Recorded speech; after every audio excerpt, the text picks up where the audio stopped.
So you know what you got to do now, right? Yeah. Sign up for provincials. No. Definitely not. Well, meet directing and competing in your meet is like the best idea ever. I can totally vouch for Max that did it. going He had a super great well. time. Yeah, That sounds I like totally so wasn't much fun. fixing the lights in between my attempts. That Dude, I was remember reffing you, and I could just see the pain in Yeah, your you eyes. were reffing that session too. Oh man. That was the head ref. That Sounds was like a so nightmare, rough. man. That was not optimal. Dude, imagine meet directing, lifting and coaching all at the same time. Yeah. Yeah. I only coached one session that meet because I had like 6 lifters in that session, so I just like couldn't viably find like enough like handlers to like not have to coach that session. Yeah. So I just ended up having to do that one session. That one session coaching was so stressful because like the other meet director had to go home because I think her like nose started bleeding or like something like that. Like I remember that. it was just like a whole mess there. And then the girl that was kind of doing our like volunteer managing was also coaching that session. So it's just like, if anything goes wrong, you're gonna have to get pulled away. So it's like it was super stressful. And then the session that I competed for, I kind of thought, I'm like, oh, if I compete at like the start of the meet, then it's like I'm just done competing. I don't have to worry about anything. The rest of the meet can just be focused on meet directing and coaching. But what I didn't factor in is that we did not get a ton of help for setup. And I think I did like 26,000 steps the day before I competed. Damn. And most of it was like hauling like 25 kilo plates. I like woke up the morning that I was competing, like the Friday like evening, and the bottoms of my feet were like pulsating. And my entire body felt fried. I'm like, I don't know how this is gonna go. Yeah. So, but yeah, I guess in other news, or did you train into it? Did I peak for that? I think that might have actually been the first meet I trained into and didn't peak for. Oh, nice. Yeah, which kind of fun throw to our topic today. Unfortunately, I don't think that was the most positive first experience because I went up 9 kilos in body weight and down 5 kilos in total, but but you know,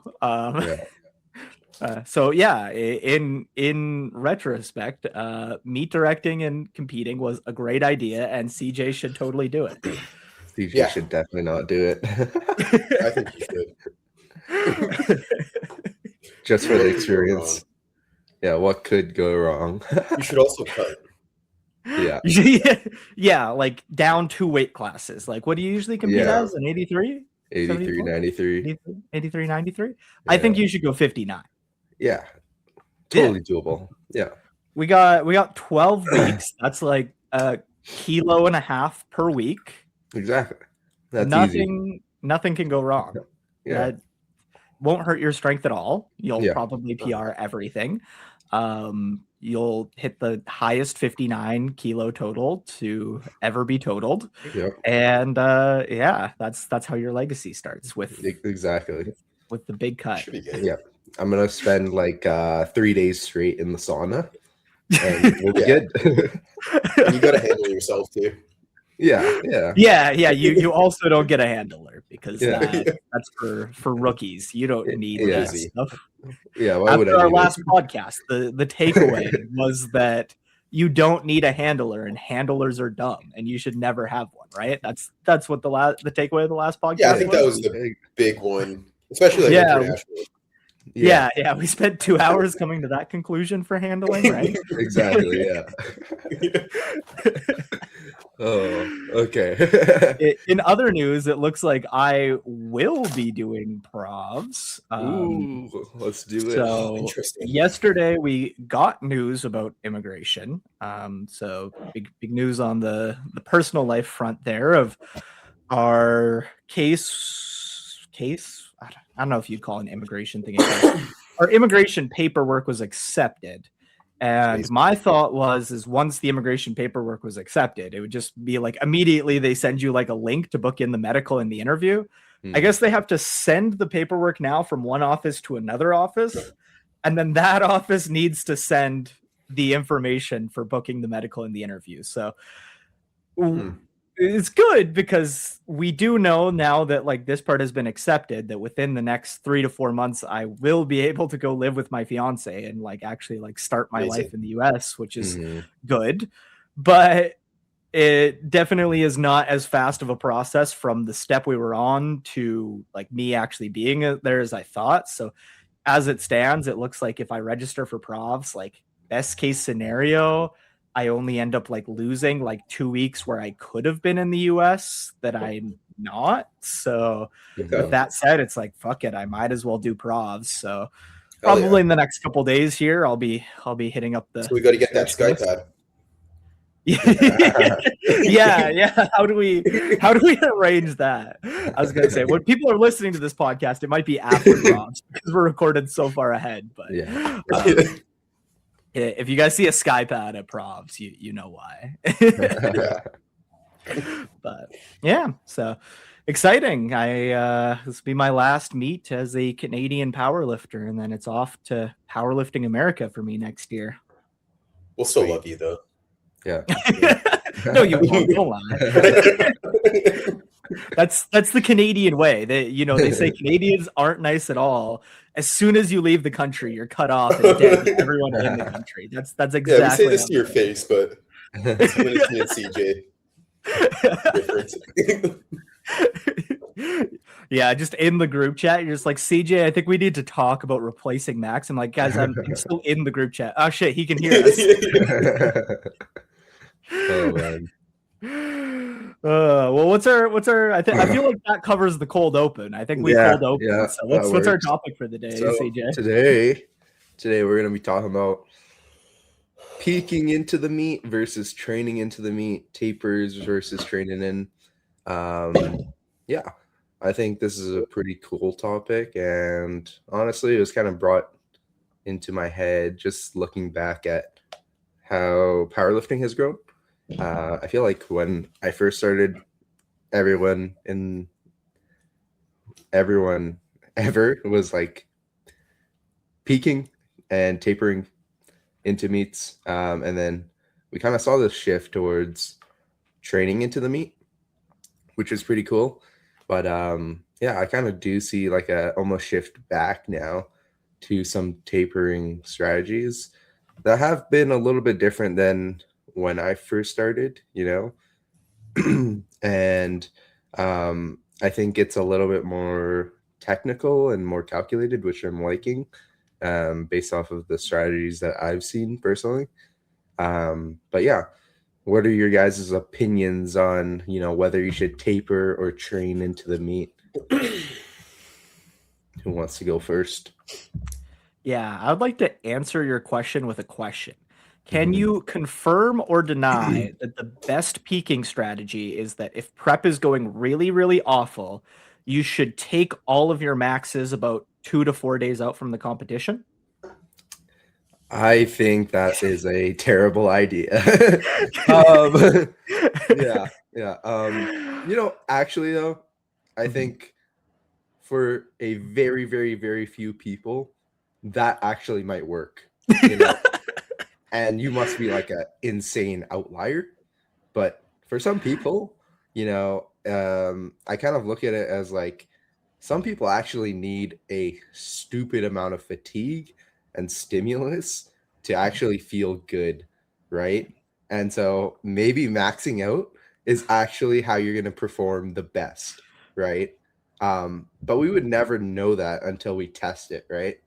And I think this should be a new trend, and I think everybody should tag CJ in their training of them maxing out 4 days from the competition. Exactly. And when they write their apology caption for their meet recap post, please also make sure to tag CJ. Yeah.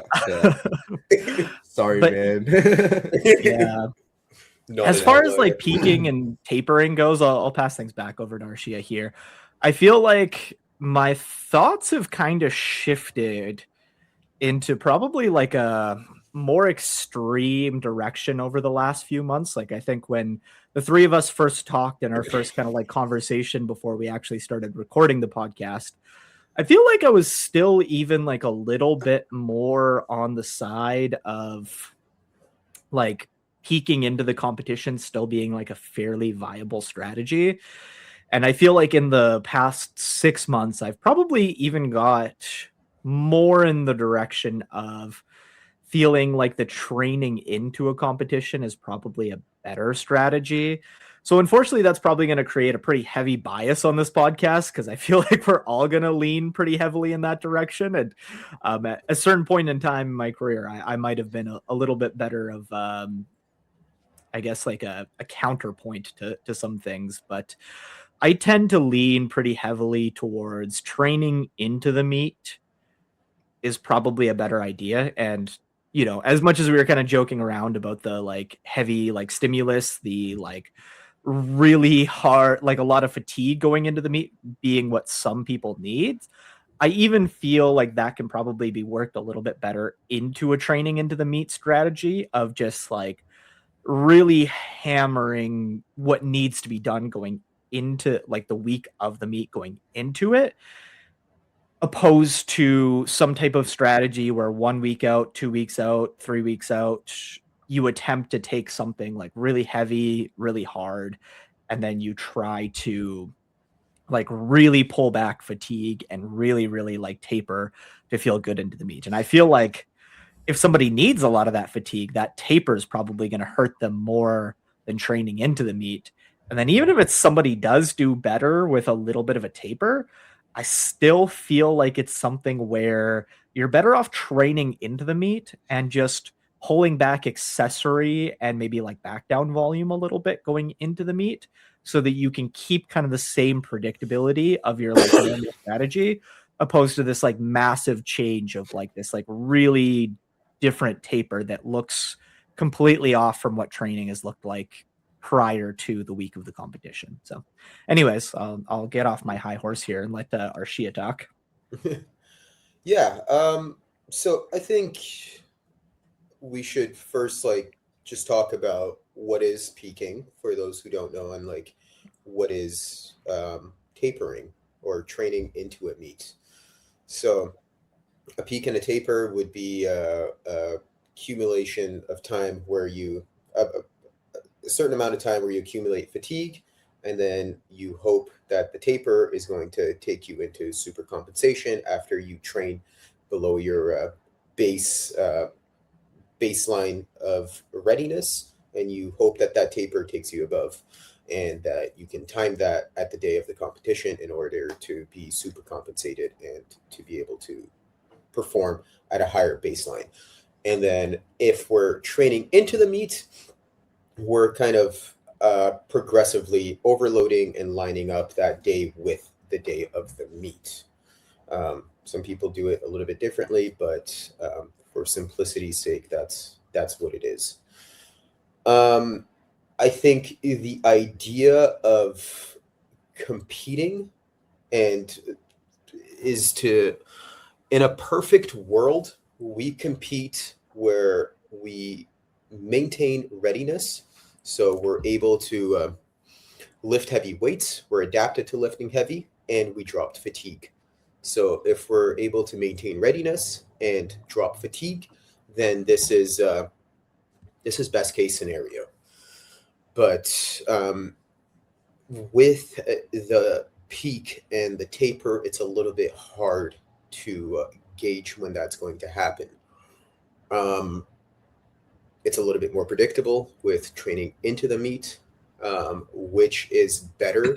I don't think one is better than the other. I think you have to, there's certain things you need to know about your athlete, and you have to know which one works for them or when you're going to peak and taper them. Like sometimes for like a bigger meet, let's say like a nationals or something like that, I lean more towards wanting them to super compensate and peak into the meet and be ready. So we're kind of rolling the dice there. And for a bigger meet, I think that I would do something like this. But I know my athlete at that point. I know what amount of stimulus they need and how we peak and how we taper. I also think when people talk about training into a meet, there is still some degree of a taper happening that week for majority of people. So when we're talking about training into a meet, are we really training into the meet, or are we just lining up that day 4 or whatever day it may be to be progressively more than like the week prior, and then we take a little bit of a mini taper in order for them to drop some fatigue while still maintaining readiness? So I think essentially it's very similar, but the intensity is just a little bit different. We're not beating them down below that base level of readiness and hoping for this crazy super compensation curve. Yeah. Yeah. Great points. And I agree. I think like training into the meet, it has a level of tapering to it. But I think the big distinguishing factor is that, when we're training into the meet, we're not necessarily looking to drop off fatigue, where we might even be thinking about adding additional fatigue, adding additional workload. And we're almost trying to set up things like a normal block where we kind of essentially have the best performance towards that week 4 or 5, whatever it may be, right? Versus that taper, I feel like we're trying to reduce the fatigue by, like what you're saying, dropping below the baseline baseline amount during that taper week, right? To try to super compensate, right? Now, I think my philosophy with this is I'm very kind of data driven, right? So I will never taper someone if I don't know it's going to work. And it goes back to what you were saying, Arshia, know your athlete. So I always kind of default to training into the meet kind of style, just because I find it is a bit more reliable. And it's just like any other block to me, right, within training. And I will only start tapering once I create a viable strategy that I know will work, right? And I guess how I set up in my process to actually figure out if a taper is a viable thing is usually before the final week of the block, I will implement some sort of a taper, right? Whether that is volume, intensity, or it's a mix of the two, right? And the degree of how much we reduce by is going to depend, right? And it's something that we need to experiment with. But I find that for some people, when we get it right, that week 4 shows up stronger than normal. But I think that we need to create a nice baseline for what we expect is predictable toward the end of the block.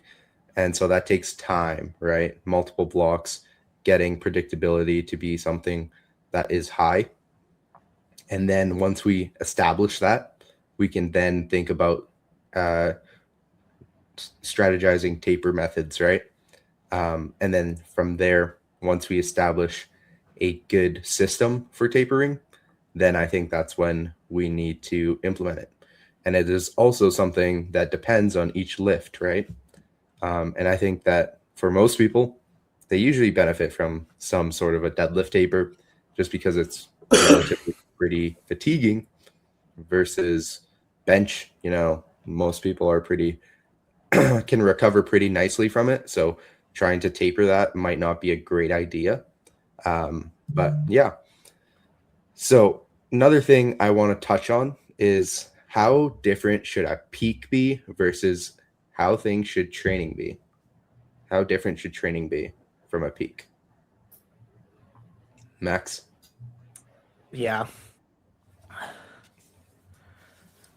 I'm just okay. Before I dive into that, I'm just like thinking of things from like the listener's perspective and how some of this might be a little bit confusing if you don't understand kind of what we're talking about. So I'd like to give some examples of like what like peaking and tapering versus like what training into the meat could look like. Because I think that'll help a little bit with clarity for kind of the answer of like, you know, like how different they should be, right? So when I think about training into the meat, I think about having some kind of block structure, whether it be a 4-week block, a 5-week block, and your meat day is just coming on the last day of the block. Or sometimes, you know, if you start your like week 4 or week 5 on a Saturday and the meat is on a Saturday, it might come at the start of the week 4, and then, you know, whatever was supposed to kind of come after that would, you know, essentially just be like a week off because you just competed kind of thing. So that's what I think about when I think about like a training into the meat strategy. And there's obviously a lot of variance within that. Like you said, you can add a little bit of a taper at the end if you want to, or maybe in a regular training structure, you do just have a little bit of a taper into the week 4 because that's what the person responds best to, right? And even if you're doing a block and you're not going into a meet, maybe you still want them to show up and feel strong on the week 4, on the week 5, on the last week of the block. So maybe that is just a part of the normal training structure, having that taper, but it doesn't change at all going into the meet. When I think about a peak and taper strategy, I think about a strategy where you are taking your heaviest training 1 week or 2 weeks out from the competition.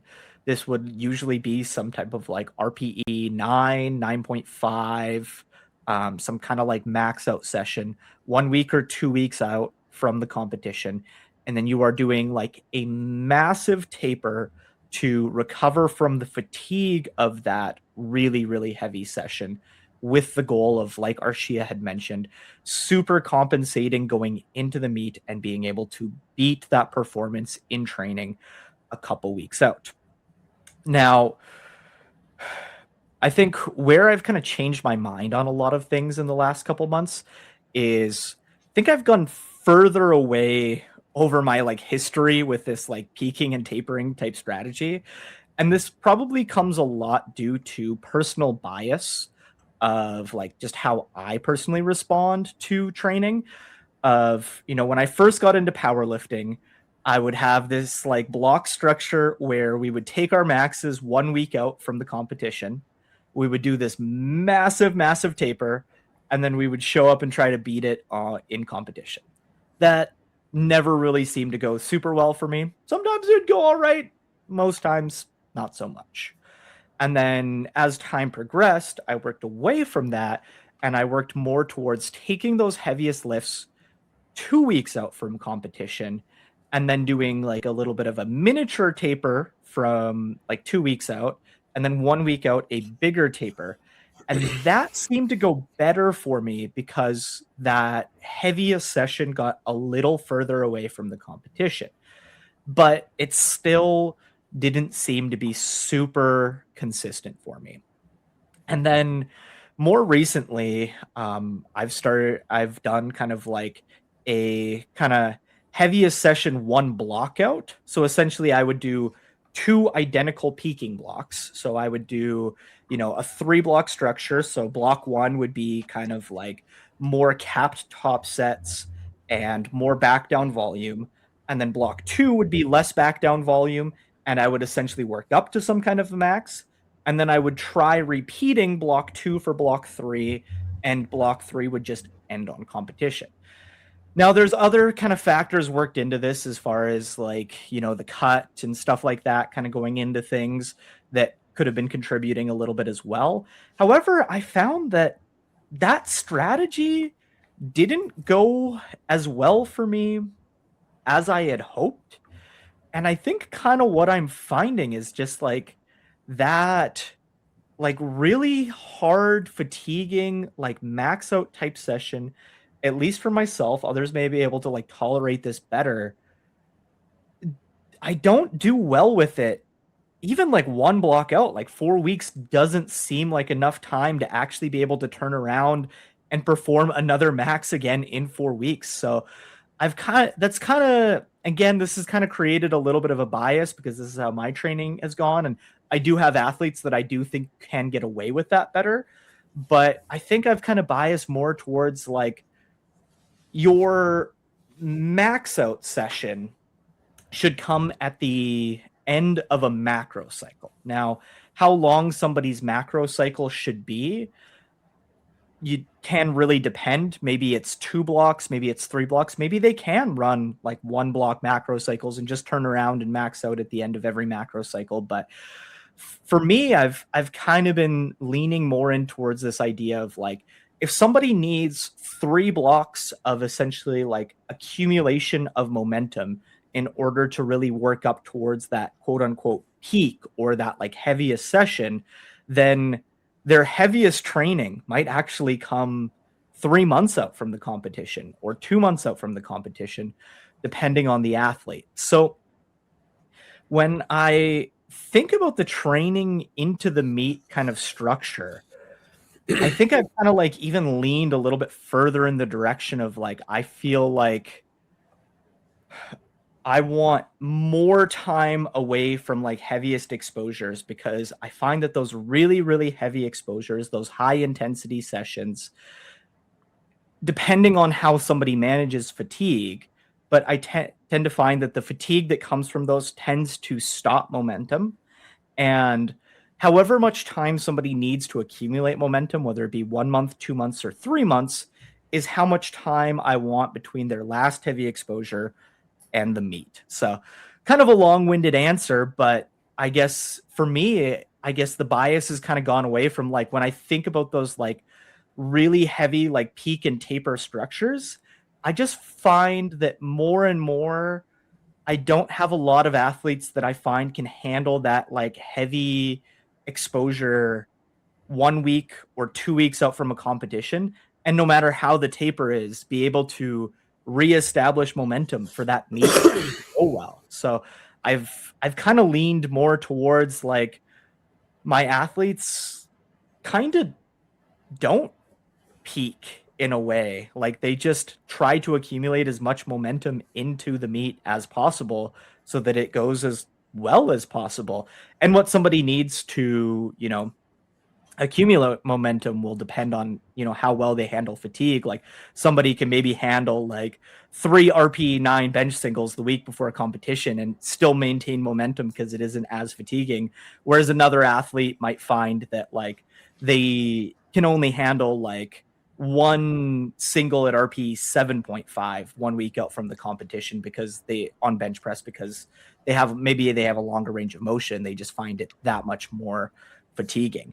So yeah, I feel like, sorry, I kind of went off on a little bit of a tangent there, but I feel like that kind of defines the like main strategies. Is there any like strategies I was missing? Like, I guess, does anybody do anything differently outside of like the peaking strategies that's like taking heaviest lifts like 1 week out, 2 weeks out, or like 1 block out and then trying to like go from there?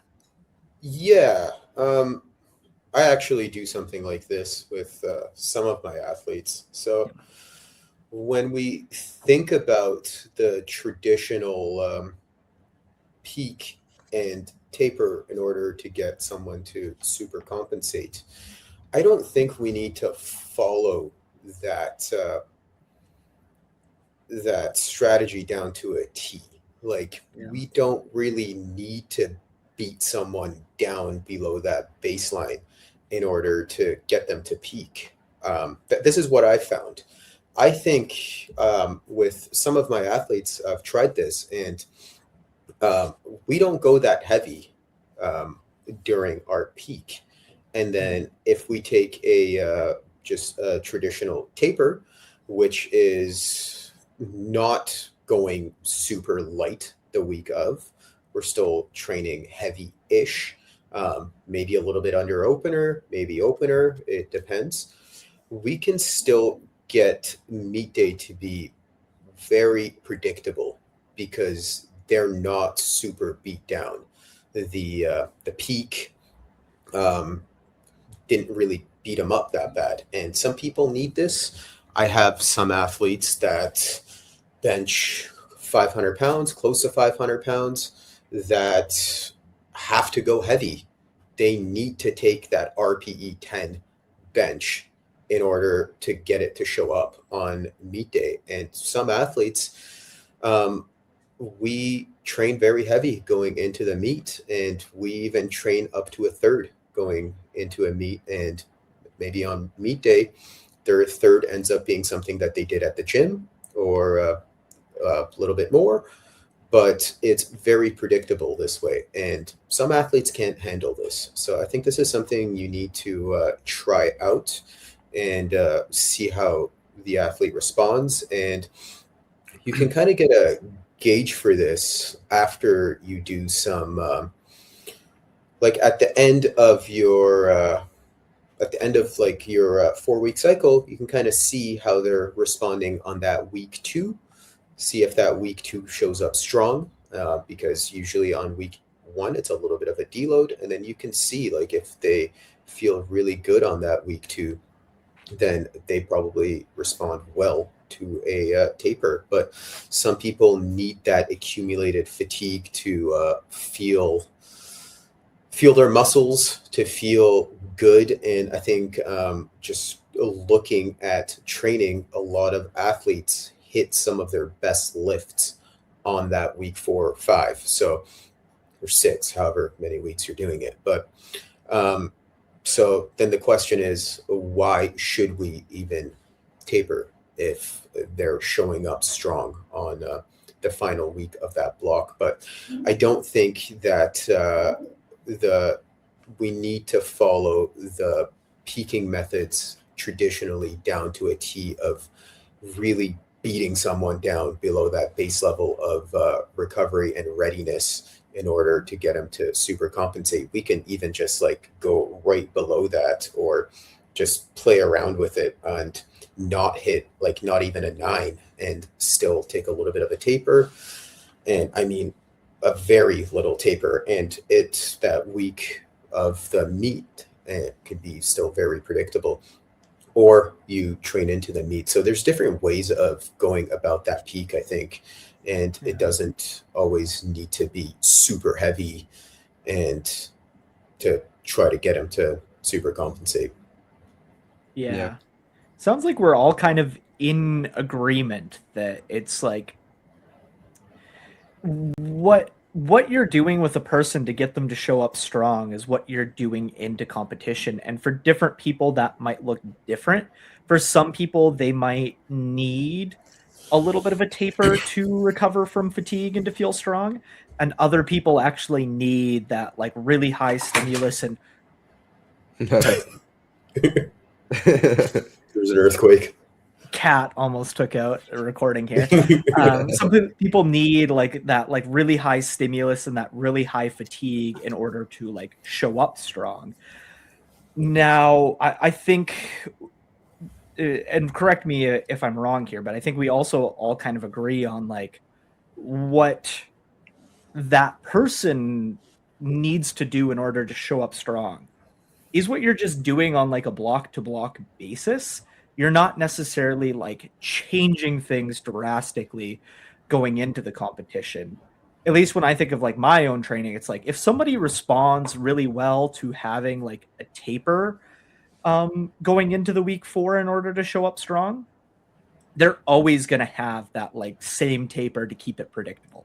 If somebody needs that high level of stimulus and fatigue, they're always going to have that, aside from like maybe like off-season style programming. Like for example, if somebody like always needs that like taper in order to feel strong, but it's maybe creating like bottlenecks in regards to like their hypertrophy or like their workload or work capacity or something like that, and I'm trying to build that up in a like off-season style of programming going into a new competition prep, I might change that. But assuming somebody's kind of like going into like a competition prep, like macro cycle, what they're doing to show up strong is what we're just always doing in training to a certain degree, I guess. So. Yeah, I agree with that.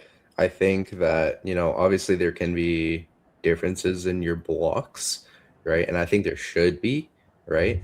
So we can actually work on other qualities than just hitting PRs, right? But, the kind of block setup that you have to hit those PRs is essentially what I think you should run into the meet, right?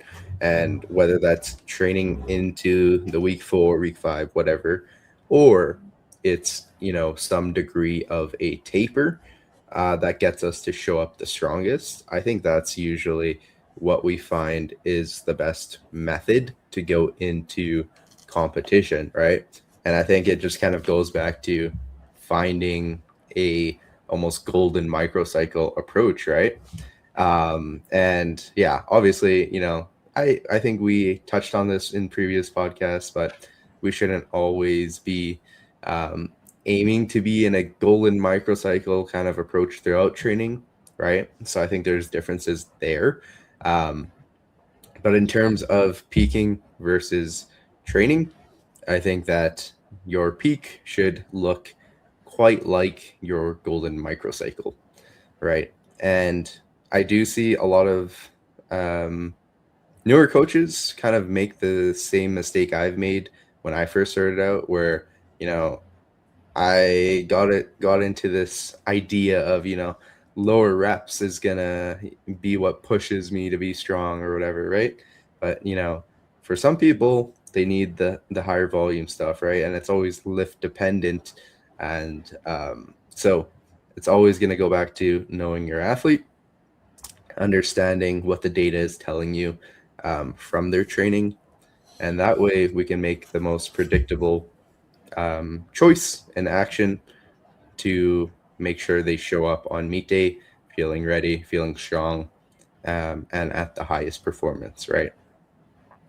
I definitely agree with that, but correct, like if you guys might do this a little bit differently, but I do think there has to be a degree of specificity for sure, because we're preparing to do a specific task, which is a 1 rep lift that is powerlifting. So even if that athlete responds well to volume, they need to practice the art of taking a single. So I think that might be somewhere where the competition training will change, but the amount of stimulus and volume that they need should still look very close to what they would respond best to during a training block. Yeah, I 100% agree with that. I think that we still need to practice some singles. Obviously, there's the exception where you'll have people who respond terribly to singles, right?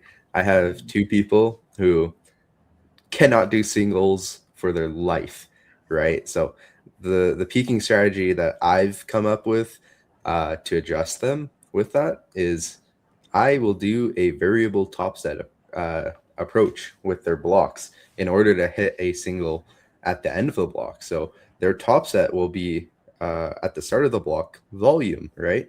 And then we'll kind of descend into a single, and that's what ends up showing up stronger than just running the top set single, right? And yeah, that's kind of my approach with that. And it's always going to be different for everyone, right?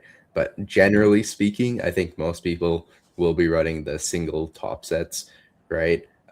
Throughout a peak. Yeah, that's I've actually done something like that for myself going into a meet, and it ended up being a pretty good meet. That's pretty much exactly what I did is what you just mentioned, and Yeah. yeah, some people need that, or I've also experimented with like some fatigued singles and then just flipping that at the end of the block, and had some pretty good results for those athletes like that as well. So Yeah. yeah. Yeah, I think you hit it right on the head. That's kind of what I was gonna say too, is like I have a couple athletes I've worked with that specifically didn't respond well to singles. We would do like a doubles block, and their like doubles would just go like insane. And then we would switch the top double to a top single, and somehow their like end of block single would end at just like 2.5 kilos, like above the double, and they would just feel so flat, and it's like, what is happening? So then we tried just running like doubles for the first 3 weeks, and then just showing up on the last week and running a single, and it went much better. We've Yeah. also done like fatigue singles for that person. And actually, a very like interesting note I kind of found, I still work with this athlete that I've ran both of those strategies, and both of those strategies seem to go better than just like the typical top single approach. But recently, after listening to a lot of Powell's podcasts, I was like, wow, like this athlete just does so, like they just eat up like volume and frequency like so much. I'm like, I wonder if they would actually be able to respond better to singles if we like really up the frequency. So we went from like squatting and deadlifting like twice a week to squatting and deadlifting 4 times a week, like a pretty massive increase in frequency. And then I kind of added up their total like rep count, and I increased it by just 10%. So they're only doing 10% more reps despite, squatting and deadlifting on 2 more days. And then, had like a lot of volume work in. And it's actually funny that never on lower frequency training were they able to respond well to singles, but since we've changed to like a higher frequency approach, they've actually been able to do really well with singles. Specifically, they do ascending singles on their primary days, and then they do all of their like back off volume work on the other 3 days. They don't do anything, they don't do any back down sets on their primary day. On their primary day, it's just exactly like a competition, it's just 3 ascending singles, and they've done really well with that approach. So it just an interesting note about Yeah. another strategy that I found that have worked for those athletes specifically, that I've, or at least that one athlete that I found Yeah. really struggled to peak with singles prior to I, changing their frequency. I also think like a variation single is a Yeah. good approach in these cases as well, and that's something Yeah. I've done with one of my athletes. Like maybe you do like a pause squat or pause deadlift, and Yeah. you use that. Yeah. I think you could also do like a practice single. Like let's say the person, let's just say they squat twice a week or whatever. Maybe on their primary day, their like top set is like a double or a triple or a set of 4 or whatever volume they need. And then maybe on their secondary day, before going into whatever their like secondary work would be, maybe you just do like a 65 to 75% single just to practice the skill work. Yeah. I find that approach to be pretty solid, with someone who is actually really well leveraged for a lift. And I think it's just because they're really efficient at the lift. And also with some of my female athletes as well. I have some female athletes who do singles every day on bench specifically, and that drives the bench like crazy. And prior to that, we would never feel strong on the bench on any given day, and things were pretty slow to progress. But I think raising the average intensity was really key in trying to push that. And yeah, it worked out super well. And I think in my head, it's kind of just due to the absolute load is kind of lower, right? So it's not necessarily as taxing in a way. Yeah, as opposed to, who's someone who's benching like 500 pounds, right? So, Yeah. and typically I find that generally speaking, my women are responding a little bit better to higher percentages and they can recover better from higher percentages compared to males, right? Which is pretty interesting. But the leverages is something that I think is pretty interesting. And I think that also plays into the peaking versus training in, right? Someone who's generally speaking poorly leveraged, I think would respond better to a peaking strategy versus someone who is well leveraged and efficient at a movement, probably will need to train into the meet to actually feel like their technique and skill is high, right? And so they can still perform their technique and the movement at a high degree of performance. Is kind of what I think. Something I've been thinking about actually, since you brought this up also, is does being better leveraged actually mean that you can do that lift more? And what does that look like? Because I have some athletes, you would look at them and you would look at, let's say, their squat, and you would say, this person isn't leveraged to squat. Their squat doesn't look efficient, but they can handle a lot of squat volume. So is it fair to just look at leverages?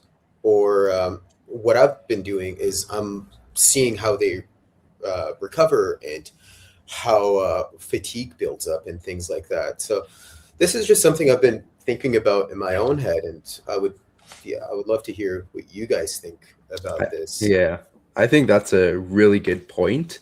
I like to use leverages to find a like kind of baseline generalization of what I think programming would look like and would work, right? But at the end of the day, the data is always going to drive us to make the best decisions, right? If I think that, hey, a poorly leveraged lifter isn't going to be able to do a lot of volume, and I start them out with that and I start working with them and program them with relatively low volume and that doesn't work, then, hey, I'm going to try a little bit higher volume. And then I start seeing a positive response from that. I'm like, okay, let's get rid of that bias or that preconception of the leverages, right? And just follow where the data leads me, right? And that's kind of my process. But I usually, when I'm starting with someone, I will make the generalizations. And obviously, it's hard not to, right? But I will make considerations of how they are built and leveraged for lifts, right? When I'm making that preliminary program and I don't have data to support otherwise, right? Yeah. Max? Yeah, I think I got two things. I'm going to double back to your question there, CJ, because I actually disagree with it.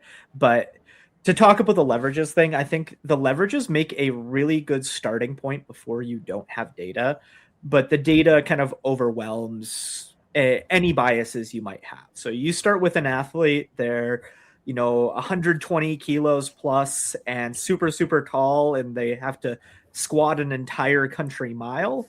The assumption is that squat is going to be more fatiguing. So you are going to bias towards programming strategies that, like manage that fatigue more to allow them to express their strength better. Now, sometimes you get into situations where that just doesn't work. It seems like they need more stimulus, and then you start adding more and more volume, and then you realize that they start responding more typically to how you would find like smaller athlete or whatever, like towards your biases of the other side of the spectrum. So it doesn't always fit that way. I will say, like, my two super tall dudes both respond like super tall dudes. Most of my like tiny women respond like how you would expect kind of tiny women to respond to.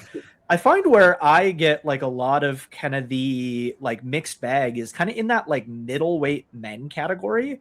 I have some middleweight men that respond to programming like a 47 kg female. Mm-hmm. And I have some middleweight men that respond to programming like they're like a 120 plus dude. Like it's such a mixed bag when you start working with those people, as I feel like it can be right in the middle of what you expect, or it can like swing to one side of the spectrum, like very unexpectedly for just like how you see them built.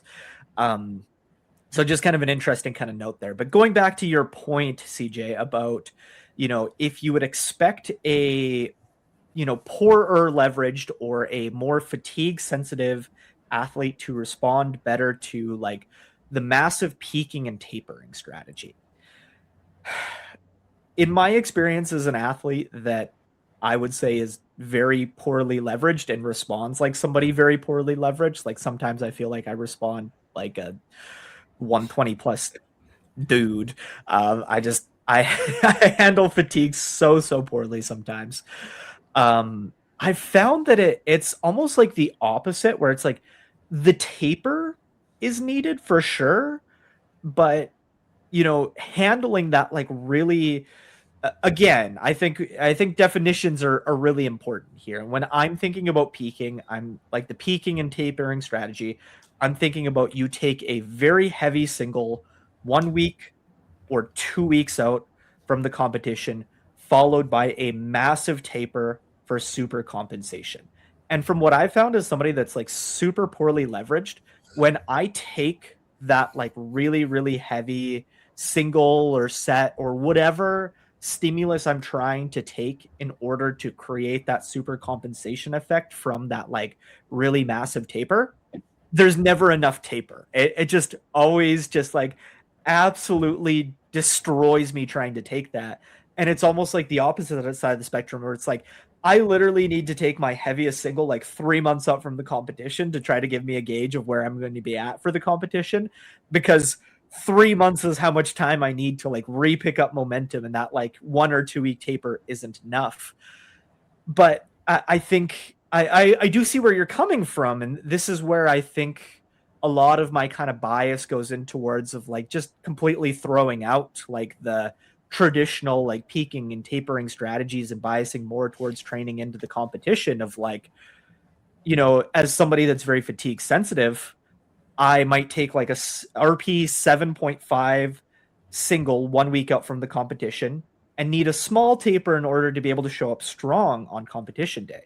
And then there might be another athlete that needs to take, 3 RP9 singles 1 week out from the competition, but they don't need a taper. If they taper at all, if they don't just keep accumulating work into that competition, that next week won't go well. So I feel like, and what it really comes down to is I feel like there's never really a good excuse to change the strategy from what you predictably know works, unless you are taking a risk in order to try to get a better result because you need to take that risk. Like I'll give just an example of like, if going into a competition, you have a chance to win, but you're projected like, about 25 kilos under the guy projected in first, and you really need to show up strong on the day, then yeah, maybe it's worth taking that risk of trying something a little bit different in hopes that you super compensate. However, I think that if you were the type of person that like in training, all the data just showed that like you never responded super well to a taper, and then you tried a massive taper into the competition, it's like, would that actually lead to you showing up better? I don't know. So yeah, I guess just a slight disagreement there of like the not well leveraged athletes doing really well with the peaking and tapering strategy. I see the like thought process there of like they tend to do better with the tapers, so they should do better with that strategy because of the massive taper. But in my experience, that's just never been the case, because the amount of fatigue that's accumulated from, trying to hit something really heavy that close to competition when you don't respond really well to fatigue, it just really seems like there's never been enough taper in the world in order to actually like create that super compensation effect for me or athletes that I've seen respond in kind of like similar manners. So small note there. Yeah, that's fair enough. I think that I guess where my kind of idea behind it comes from is when I used to bias a lot towards that tapering strategy, I would never really take people to that high threshold of Yeah. like RP 9 to 10, right? So when I would taper them, um, I think there was enough of a recovery to actually super compensate versus in your case where it's like, hey, I'm dead, right? And then there's not going to be enough time to actually taper, right? Yeah. But yeah, that I think that is very interesting, and yeah, it makes sense, right? Yeah. Yeah. Well, and I think in that same vein, it's like, okay, if you're just trying to find that like minimum threshold needed, right? Like, Hmm. like I said, like maybe for me, it's like an RP 7.5 1 week out. It's like the taper, you could say like the peak is that RP 7.5 single. And Yeah. then there is a little bit of a week one taper. So Hmm. maybe that strategy could be defined as a peak and a taper opposed to like a training into the competition style. So it's really hard. I feel like these things kind of really get blended together. And what it really comes Yeah. down to is like, you have all of these different tools in your toolbox. Your tools are intensity, your tools are volume, your tools are frequency, your tools are exposure timing, your tools are adding in a taper, and you're taking all these tools and you're figuring out what tools are being used in order to get somebody to show up the strongest, and you're using those tools to get them to show up the strongest regardless of kind of like what the strategy looks like. But I feel like when I associate my thoughts of like the peaking and tapering strategy, I think about that like kind of one size fits all. Like everybody takes their heaviest singles 1 week or 2 weeks out and then tries to like massively taper into the competition. And I think that just generally doesn't work well for everybody and probably doesn't work super well for anybody. I think it's like some people might fit really well into that category where they just happen to do really well with that strategy. But I almost wonder if it's like one of those things where it's like just to a certain degree, if you needed to take singles that heavy prior to competition, you would probably not need a massive taper. And if you need to take singles lighter than that into competition, you probably like it kind of takes the tools that work best for the two sides of the extreme, tries to mash them together. And I think it's like you work on like one end of the extreme or the other, and some people maybe work like a little bit closer to the middle. But it's like you're either the type of person that you need that like high stimulus and that like high intensity or high volume or whatever you need, and you don't need a taper, or you're the type of person where you do need a taper, but you don't need that high intensity. And that strategy, at least in like my like experience with it, always tried to combine the two. And just like as somebody that was like not well leveraged, that never worked out well for me. And I don't think I've seen anybody well leveraged have it work out for them either, because they get understimulated by the massive taper and end up showing up poorly as well. So Yeah. I've actually had that work really well for me. okay, fair enough. Yeah. Yeah. I've done a meet. I've pretty much done both strategies, and I don't really have a bias towards either one.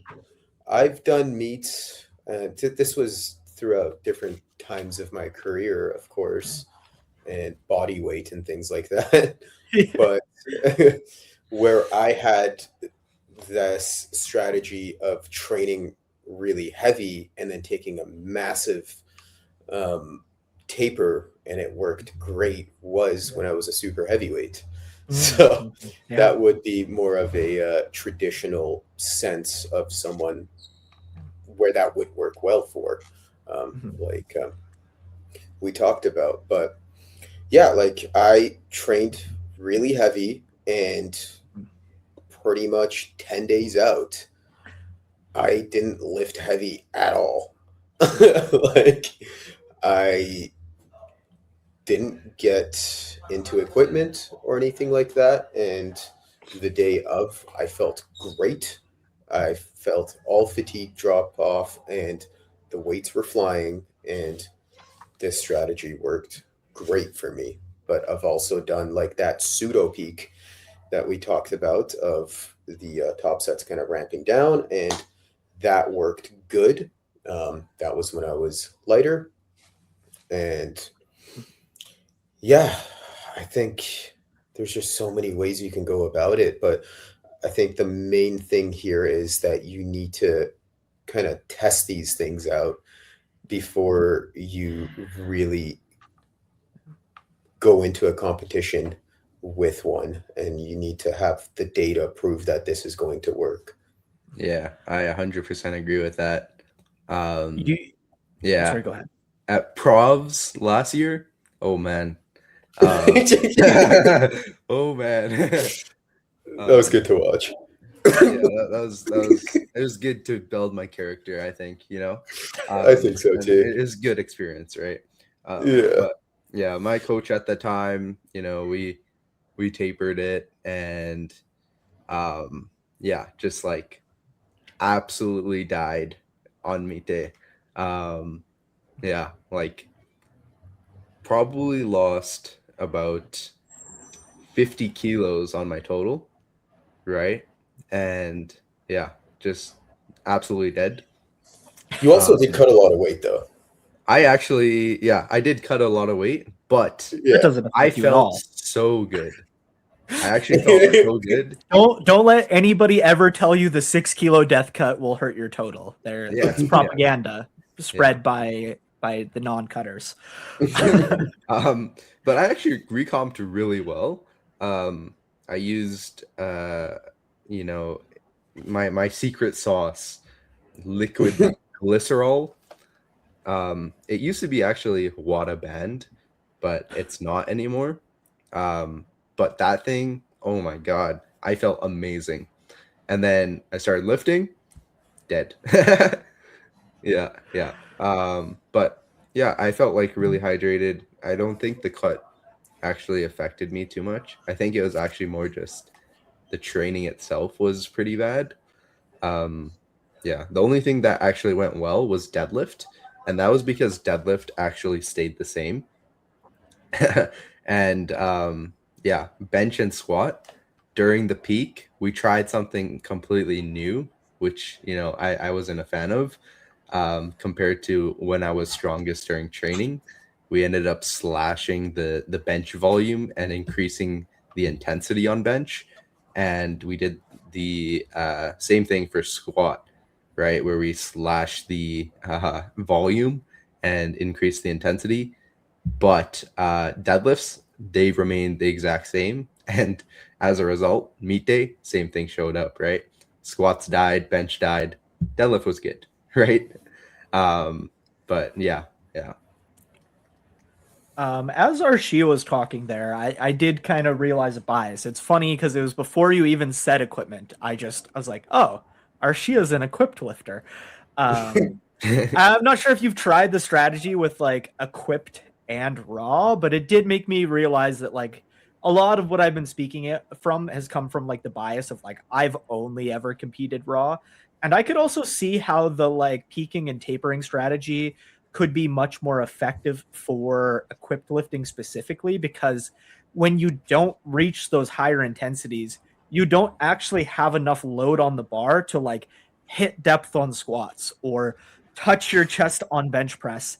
And the training does end up being like very, very different in that regard, that I could see how the peaking and tapering strategy could have a much more positive effect for equipped lifting specifically than raw lifting, because of some of those differences that come with lifting in equipment opposed to lifting raw.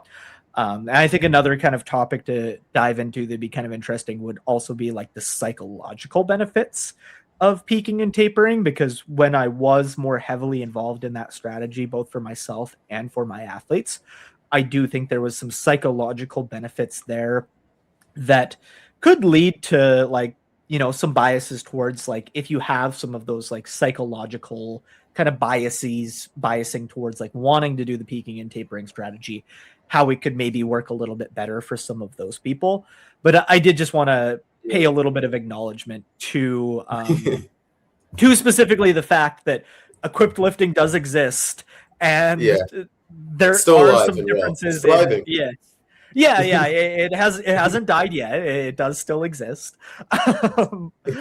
but and I can't speak on it from experience, but I do know, like, the little bit I know about it, I do know that there's some differences, like when you need a certain amount of load on the bar to hit depth on squats, that's naturally going to change how you train, right? Because, like, if a raw lifter, if Or you get do close. a lot of, sorry, or even get close. Like, or some, even get some close, people right? don't touch in training. Or hit depth, but So that's going to make, like, pretty big differences to how you're going to approach training into a meet, because it's like, if you can take an RP7 single to depth because you're a raw lifter, and that's good stimulus to show up and be able to hit a PR on meet day, that's great. But if you try taking that same 7.5 RP single in equipment and you're 8 inches high because there's not enough load on the bar to even get close to depth, well, you're probably not getting the adequate amount of skill practice you need in order to be able to show up, right? And that's probably a poor example because I know shit all about equipped lifting, but that just makes me think about how that could affect the need for higher intensities, and the need for higher intensities could also affect the greater need for a bigger taper. And with equipment, I could see how, like, the taper could maybe be a little bit more beneficial, and taking some of those, like, heavier lifts in training could also be more beneficial.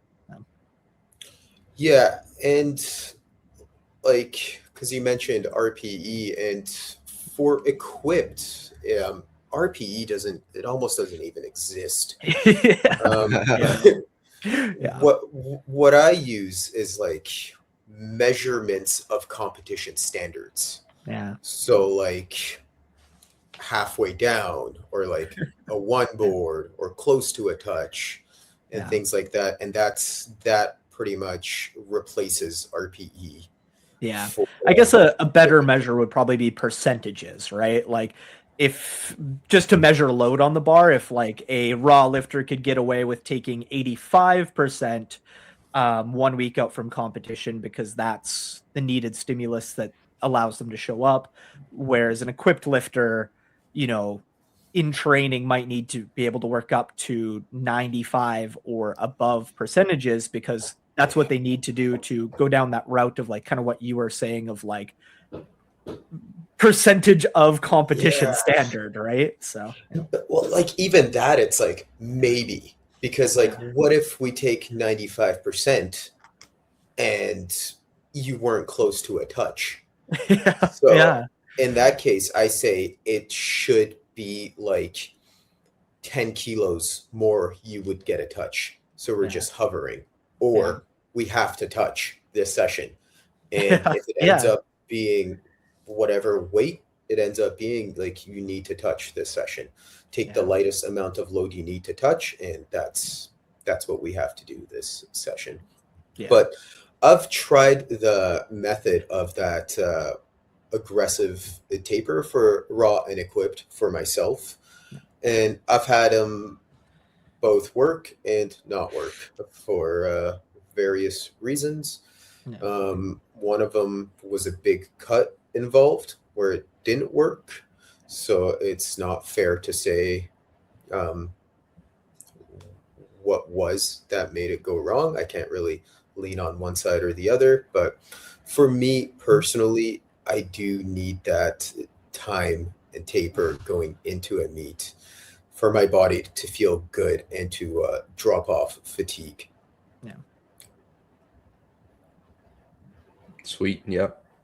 I honestly don't have. I don't have any other points, to be honest. I kind of wanted to go into, like, the psychological differences of the two, if you guys are down. Let's do it. Yeah.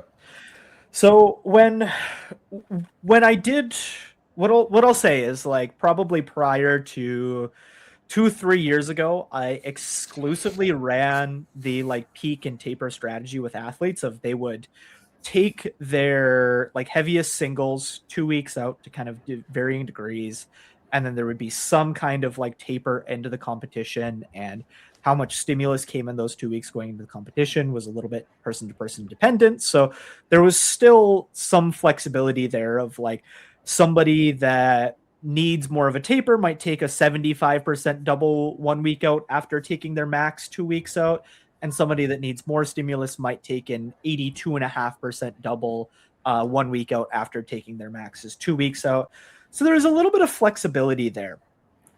Now, with that kind of said, I found that I definitely had a lot less predictability and a lot less success when I used this strategy kind of exclusively, where sometimes I would have athletes that show up really, really well, and a lot of times I didn't. So that kind of led me down the path of like physiologically, I feel like the training into the competition strategy and just, tapering more for the athletes that need more of a taper, and,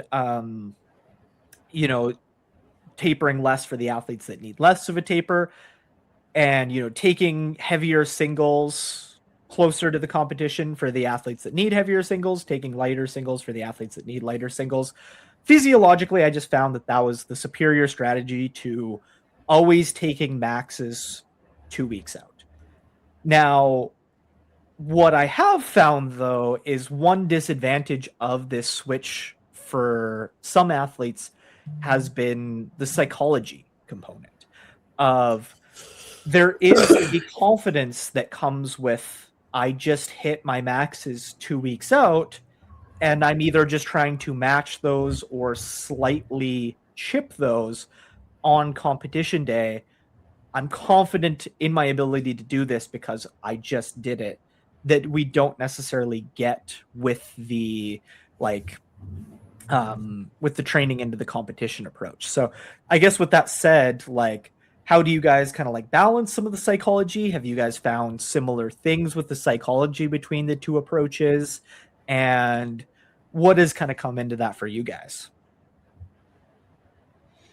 I think for me, I've actually found the opposite, where I felt like when I did the heavy exposure than a taper, I would feel like my confidence went down, because typically when I took that heavy exposure, it was slow, right? And obviously because it was heavy, right? But that kind of kills my confidence just for me, right? Whereas when I took a bit more of a training into the meet kind of situation, it's kind of like any other block where I am someone who's kind of, I have this level of predictability. So I know, hey, I've moved this at like RP 7, and now next week I should be able to hit something nice, right? But I do see where a lot of some of my athletes, when they go training into the meet, and historically they've done a taper strategy before, they have a little bit of hesitancy, right? Where it's like, hey, I don't know what my top end is. So I'm a little bit concerned as to how this is going to work, especially for the first time that they do it. But that kind of comes down to, hey, this is like any other block of training, right? That's kind of the conversation I have with them. We have tested this method over multiple blocks, right? And every single time, basically every single time, we've shown up strong on that final week. And during this peak, it's essentially the same thing, right? Except the peak or the final week is just going to end up being one day, right? And that, will usually calm them down psychologically, and help out with that kind of idea. But yeah, that's kind of how I've gone about it, and I've seen it play out behaviorally with myself and with my athletes. Yeah, Arshia. Yeah, I have some athletes, one in specific that needs to go heavy and he responds really well to just heavy training in general. And he's always feeling good, and he just eats up like lots of singles, and that does really well with him in his psychological effects. He's very confident in what he can do on the meet day, and it's worked out great for him. And sometimes we match what we hit in the gym on the platform, which is great because it's a PB. But that's what he needs in order to do good. Um, I've very rarely taken the approach of going super heavy during a peak. Um, I don't. I think it's not good for the psychological approach, and it's it makes the taper, if that's what you're doing, if you're peaking and tapering, it makes the taper very unpredictable because that single can be different from another single that we did before, and they might have needed a different amount of time to recover from that from then compared to what just happened right now. so so that really throws in this unpredictable sense of what we need to do for the taper, and then we're limited for time now. The meet is coming up, and we can't really take a 2 week taper, maybe, or however much long that we need. So I've really stayed a little bit. I stray away from going super super heavy close to a meet, even when I am peaking someone. So um, yeah, but I do think that taking a smooth single for or multiple singles for some athletes, it's really good for their psychological. And some of them, it's good to not do that also because then they're like, yeah, this moved really good, and um, the meat shows up really good. But for those athletes that are like, I don't know where my top end is and things like that, what I usually say is we're always going off the latest data that we have, even in training. We're going off of what happened last week, and that's what we're going to program for this week. And at a meet, we're going off of the latest data as well, which is going to be your opener or your second attempt. So it doesn't really matter. Um, like if you don't know where your top end is going to be, you're going to do your opener, and then we're going to see where we're going to go from there. It's usually not going to be a massive jump from first to second, so it'll be something that you can handle, and then we're going to go off the latest data after that, which is going to be your second. So that's always going to be the most important thing, even regardless of what happened in training. You may have hit something much higher than that in training or lower than that. The latest data that we have right now is what you just did. So we're going off of that. And yeah. I have some thoughts and I want to play devil's advocate a little bit. However, I wanted to ask a little bit of a follow-up question to you, Arshia, first. With the athlete that you have that responds really well to the heavy singles in training, going into competition, and they might just be like matching whatever they've hit, which happens to be PBs. In order to recover from those really heavy singles, are they recovering pretty easily from those just kind of like naturally in like the general like training structure, or do you find that you have to take a pretty extreme taper in order to recover from those? Yeah, I don't take an extreme taper. No, Okay. not Yeah. with him because Yeah. I've noticed that from week 5 to week 1, he feels good on week 2. So that's pretty much Yeah. what we do going into a meet. Yeah. And yeah, he's a very, very strong bencher, and you would think that handling loads like that, like above 200 kilos 3 to 4 times a week, would fatigue someone like that. But Yeah. it works great for him, and Okay. just been hitting PBs. Yeah. That's really good to know. That's super cool. And I think that kind of lends Yeah. itself well to some of the psychology conversation as well, because I think there's certain athletes where they can handle heavier training in kind of like the training into the competition kind of structure because they just recover from it really well.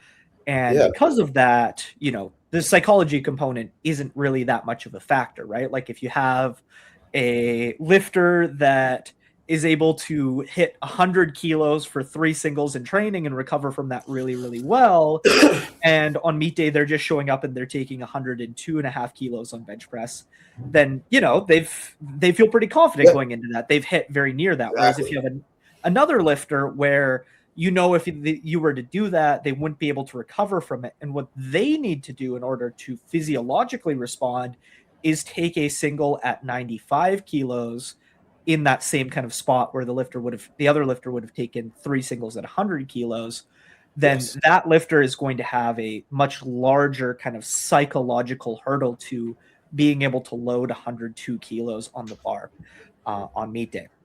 Now, I think where you go with that, like, I think I tend to agree with a lot of what both of you guys said, in that I feel like you just need to follow the data and you just need to have confidence and you just need to show up on meet day, and it's just like, just execute to the best of your ability. And, like, that component of it can be hard, but that's a challenge that you need to overcome. The one place where I kind of play a little bit of devil's advocate for like the peaking and the tapering strategy is that meet day can be really, really hard, in that if you're trying to hit a number you've never hit before, it can be really hard not to like overly focus on that. And I think sometimes when lifters get overly focused on that, that's where they maybe cut depth a little bit. Maybe they jump the commands a little bit. Like, that's where some execution errors can happen. And as we know on meet day, it's not just about hitting the number. It's about hitting the number to the standard that the judges give you on the day. And I do think that there is a slight psychological edge to the peaking and tapering strategy where you do take those singles in training, because if if you've, let's just use the 100 kilo, or I don't know, let's just say you're trying to squat 200 kilos or whatever, right? And let's say the heaviest you've taken in training is 190 kilos. Well, now on meet day, you're trying to squat that 200 kilos for the first time. You're nervous about doing it for the first time, and you also have to meet the standard of the judges.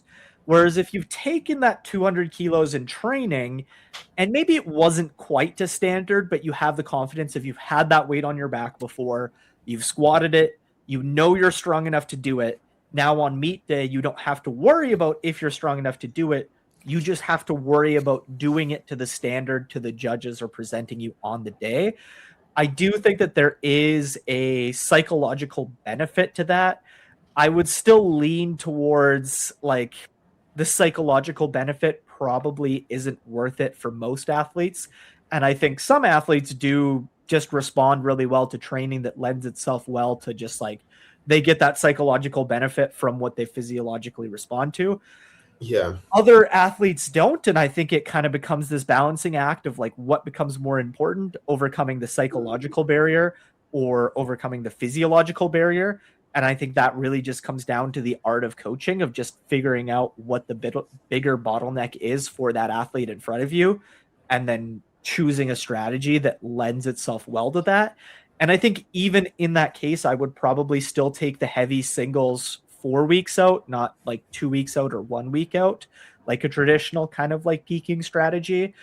But sometimes it doesn't go as well physiologically, and you're making those sacrifices in order to try to overcome the psychological barriers. So I think that's a valid point for sure. And like even the standards that you are taking in training when you're training into a meet may not be predictable, because now the standards that the judges are presenting you are completely different. Yeah. So that's another good point. Yeah. Yeah. So I don't know that there's a good answer. Like I said, I feel like that kind of comes down to the art of coaching and knowing the athlete in front of you and trying to adapt to give them the best strategy that you feel suits their bottlenecks, whether it be psychological or like physiological, better. But that's just the one thing I can think of like that's where Yeah. I could see like a peaking and tapering strategy being better from a psychological standpoint. Of now you're not worried about hitting a number you've never hit before and meeting the standards on the day. You're just worrying about taking a number you've already taken and just making sure it fits the standards on the day because you know you're strong enough for it. It's just can you execute the standards of like, you know, maybe the judges are being a little more sticky on depth for the day. Like maybe instead of sitting directly to your side, they're sitting back a little bit. And that means you have to sink it an extra inch in order for that to be depth. Or maybe you have a judge that's giving really, really long, you know, press commands on the day. Maybe you're in Ontario. Yeah, you're on Ontario. Everything's a 5-second pause, right? So there's so many like factors that go into it where like even if you do train to a relatively high standard, I could see how psychologically that could be a big barrier to overcome of like I've never hit this number before and I'm worried about doing it to the standards on the day opposed to just having to worry about doing it to the standards of the day because you have hit that number before even if it was to a different standard. So yeah, I think it also comes with experience, right? A newer lifter is going to be a lot more nervous when it comes to attempting weights they've never tried versus someone who's, you know, been to Nats, all of this stuff, right? They're used to the pressure, right? They know they can execute and there's no doubt, right? Yeah. And there's some newer lifters like that too. Just got that dog mentality. Yeah, well, and I feel like as I've kind of grown in my powerlifting career and like gained more confidence, I don't need that as much anymore. Like I can feel confident to show up and hit something I've never hit before on competition day, no matter what the standards are. But that's not something I had earlier in my career. So I could see how some newer lifters there could be an argument for, you know, needing some kind of peaking and tapering strategy regardless of what it is, whether it's 1 week out, 2 weeks out, 1 month out. Like I said, I would lean more towards 1 month out in order to overcome some of those psychological hurdles that could go into like hitting something. Yeah, exactly. And to go off of the psychological point as well, I think it's completely fair to feel those nerves. Yeah. Like for me, those nerves never went away. It's just it's just how I deal with them now. Yeah. Like going in, like every time I was in equipment and I'm about to take over 500 pounds, I'm like, those nerves are super high always. It never went away. It's just how you're going to deal with it. And I think we figure out how to cope with them better and how to deal with them better. So it's completely normal to feel nervous under tremendous amounts of weight. So yeah, I for some people it never goes away. So it's normal. Yeah. 100%. Yeah. Cool. Awesome. Any other points, guys? I don't think so. Sweet. I think we did well. If there's anything else, let us know. That was a short podcast for us. Yeah, that was. Only an hour and a half. Yeah. We need to dig up at least 3 more points to talk about to make sure this goes for 2 hours. Yeah. Ideally, we got to be going for 3, right? we could talk about the microcycle structure of peaking and training into it, but I think that would go on for another 2 hours. Yeah. I was gonna say something that kind of came to mind for me too. We can save this for a future podcast. Is the psychological benefits of like overloading strategies, and should we bring more overloading strategies like board press and stuff like that back into training? Because I feel like it's probably still a little bit more in trend for equipped lifters, which you're probably more familiar with, Arshia. But I feel like at least in raw lifting, we've gotten very far away from using any kind of overloading strategies. And I feel like probably in some ways for good reason, but I feel like that might come back. Yeah, I feel like that'd be a Most fun things do. future topic to go into. Is Yeah. should we bring back more of that? But anyways, There's always Yeah, the yeah. cycles in powerlifting. yeah, everything goes back to West Side. Exactly. Yeah, if you guys want to hear about that, let us know. Write it in the comments, or if you want to see what a specific microcycle structure would look like, peaking versus training going into a meet, I would like to talk about that as well. And yeah, let us know. Yep. Well, that's episode 6 of the Slackpool podcast. Give us a thumbs up, subscribe, leave some comments, reach out to any one of us on Instagram, DM us. My Instagram is CJ_THAKURI. Arshia. RSHADY__. And you guys can find me at Max Hall Fitness on Instagram. Yep. And until next time, see ya. So. Peace.